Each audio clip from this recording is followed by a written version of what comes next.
Hello दोस्तों, आज की इस वीडियो में हम 3D एनिमेशन की सहायता से ये समझने की कोशिश करेंगे कि आखिर AWM स्नाइपर गन काम कैसे करती है। तो 3D एनिमेशन की सहायता से AWM की वर्किंग मैकेनिज्म समझने के लिए इस वीडियो को अंत तक जरूर देखें। दोस्तों, AWM एक एक्शन बोल्ट गन है, जिसका मतलब होता है कि हम एक बार में एक ही राउंड फायर कर सकते हैं। AWM की मैकेनिज्म को समझने के लिए हमें सबसे पहले इसकी बनावट को समझना होगा। इस गन को बाहर से देखने पर इसमें silencer, bipod, scope, trigger, magazine, barrel, stock दिखते हैं। इनमें से साइलेंसर, बाइपोड, स्कोप का इनकी वर्किंग मैकेनिज्म में कोई भी योगदान नहीं होता है। ये सब गन की स्टेबिलिटी और एबिलिटी बढ़ाने का काम करते हैं। साइलेंसर फायरिंग के बाद होने वाली साउंड को कम कर देता है, जिससे किसी को पता भी नहीं चलता कि यहाँ पर कोई गन फायरिंग हुई है। स्कोप टारगेट को जूम इन तथा जूम आउट करने के काम आता है, जिससे कि निशाना बिल्कुल सटीक जगह पर लग सके। दोस्तों, AWM का स्कोप इतना पावरफुल होता है कि इससे लगभग 3 किलोमीटर तक की दूरी को बड़ी आसानी से देखा जा सकता है। बाइपोड दोस्तों, गन में आगे की ओर लोहे का एक स्टैंड लगा होता है, जिसे बाइपोड कहते हैं। यह बाइपोड गन को किसी भी पर्टिकुलर जगह पर रखने के काम आता है, जिससे निशाना लगाने में आसानी होती है। तो चलिए दोस्तों, अब हम कुछ स्टेप्स की सहायता से जानते हैं कि AWM काम कैसे करती है। Step 1, coking. सर्वप्रथम आपने देखा होगा कि गन को पकड़ने वाला इस लोहे के हैंडल को पकड़कर पीछे की साइड खींचता है। इस लोहे के हैंडल को मॉड्यूलर बोल्ट या बोल्ट कहा जाता है तथा इसे पीछे खींचने की प्रक्रिया को कोकिंग कहा जाता है। जब मॉड्यूलर बोल्ट को पीछे की साइड खींचा जाता है तो मैगजीन से एक कारतूस निकलकर ऊपर बैरल चेंबर में चला जाता है। लेकिन कैसे? इसे जानने के लिए हमें मैगजीन को देखना होगा। एक्शन बोल्ट गन्स की मैगजीन में नीचे की साइड एक स्प्रिंग लगी होती है, जो कारतूस को ऊपर की ओर मूव करती है। चूँकि पहले ये बोल्ट की वजह से ऊपर नहीं जा पा रहा था, लेकिन कॉकिंग के दौरान बोल्ट को पीछे खींच लेने की वजह से यह कारतूस फ्री हो जाता है तथा ऊपर की तरफ मूव करके बैरल चेंबर में चला जाता है। इस पूरी प्रोसेस को लोडिंग कहा जाता है। Step 3, locking.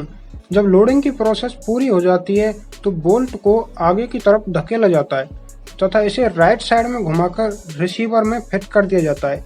इस प्रक्रिया को लॉकिंग कहते हैं। Step 4, firing. दोस्तों, लॉकिंग के बाद यह गन फायरिंग करने के लिए अब पूरी तरह से तैयार है। दोस्तों, फायरिंग के मैकेनिज्म को समझने के लिए हमें इस गन के अंदर की बनावट को समझना होगा। दोस्तों, ट्रिगर आगे की साइड 2 स्प्रिंग से जुड़ा होता है, जो इसको इसी स्टेज में बनाए रखती है। पीछे की साइड ट्रिगर डिस्कनेक्टर से जुड़ा होता है तथा डिस्कनेक्टर शियर से अटैच होता है। जब फायरिंग करने के लिए ट्रिगर को पीछे की साइड खींचा जाता है तो यह डिस्कनेक्टर को घुमाता है तथा डिस्कनेक्टर शियर को रिलीज कर देता है। दोस्तों, आपने एक चीज नोटिस की होगी कि जब कोकिंग के टाइम बोल्ट को पीछे खींचा जाता है, जिससे फायरिंग पिन शियर में अटक जाती है तथा फायरिंग के समय जैसे ही शियर रिलीज होता है, फायरिंग पिन भी रिलीज हो जाती है और कारतूस पर एक जोरदार प्रहार करती है, जिससे कारतूस बहुत तीव्र गति से बाहर निकलता है। जिसको समझने के लिए हमें कारतूस की बनावट को समझना होगा। स्क्रीन पर आपको जो दिख रहा है, इसे बुलेट नहीं कहते हैं। इस पूरे को कार्ट्रिज या कारतूस कहते हैं। इसमें बुलेट आगे का नुकीला भाग होता है तथा पीछे का भाग केस या खोखा होता है। इस खोखे के अंदर विस्फोटक पदार्थ भरा होता है। इस खोखे के पिछले भाग के बीचों बीच एक प्राइमर कंपाउंड लगा रहता है। फायरिंग पिन इससे टकराती है तथा इसमें चिंगारी उत्पन्न होती है। इस चिंगारी से केस के अंदर भरे बारूद में विस्फोट होता है तथा हाई प्रेशर की गैस उत्पन्न होती है। इन गैसों के दबाव से बुलेट बहुत तीव्र गति से आगे की ओर जाती है। यह बुलेट इस बैरल से होकर निकलती है। दोस्तों, AWM का बैरल स्टेनलेस स्टील का बना हुआ होता है, जो बहुत मजबूत होता है तथा लगभग 27 इंच लंबा होता है। इसके अंदर ग्रिप बनी होती है, जिनके कारण बुलेट घूमती हुई आगे जाती है। दोस्तों, यहाँ एक बात ध्यान देने की है कि बुलेट को अपने एक्सिस पर आगे भेजने के लिए रोटेट करना जरूरी है। ये एक अलग पूरा टॉपिक है, जिसे हम किसी दूसरी वीडियो में डिस्कस करेंगे। दोस्तों, यहाँ पर फायरिंग की प्रोसेस पूरी हो जाती है। फायरिंग के बाद अगला स्टेप होता है अनलॉकिंग का।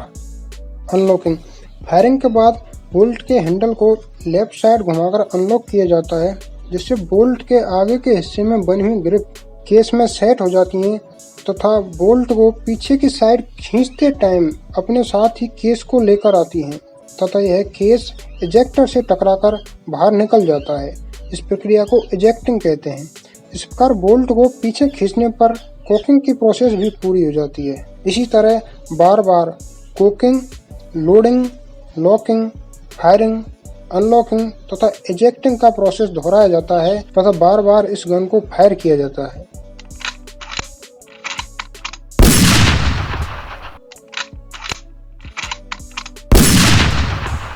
दोस्तों, AWM की मैकेनिज्म के साथ साथ हम इसकी कुछ जनरल बातें भी जान लेते हैं।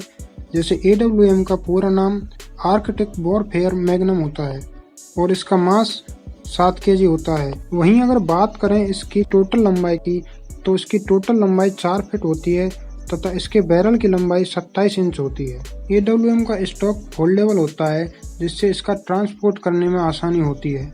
इसकी हाईएस्ट फायरिंग रेंज 2500 से 3000 मीटर तक होती है तथा इसकी इफेक्टिव फायरिंग रेंज 1100 मीटर तक होती है। आई होप आपको 3D एनिमेशन की ये वीडियो पसंद आई होगी। ऐसी और वीडियो देखने के लिए हमारे साथ जुड़े रहें। वीडियो को लाइक जरूर से करें और अगर आप चाहते हैं कि आपके बचपन का प्यार आपको कभी नहीं भूले तो आप भी हमारे चैनल को सब्सक्राइब करना ना भूलें। तो चलिए मिलते हैं अगले वीडियो में।